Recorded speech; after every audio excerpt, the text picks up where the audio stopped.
Nowadays, we are seeing when we wake up in the morning outside that the sky is very cloudy. Just don't be under the impression that it is fog. It is actually smog.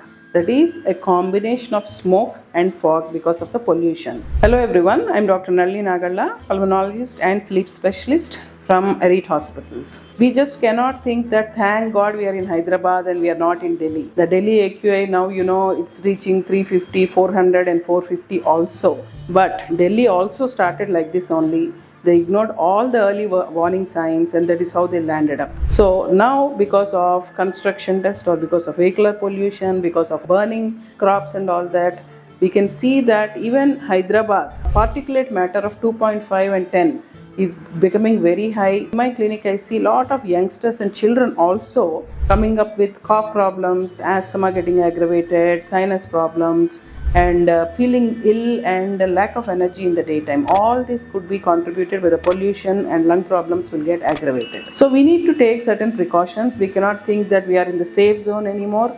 Today's Hyderabad air quality index now is in the range of 150 to 170. Now if it is less than 50, it is ideal, best, but that is not possible. If it is at least less than 100, then the people with respiratory problems, heart problems, elderly and children are safe. Anything between 100 to 200, all these sensitive groups are at risk, and if it's more than 200, even healthy people will get affected.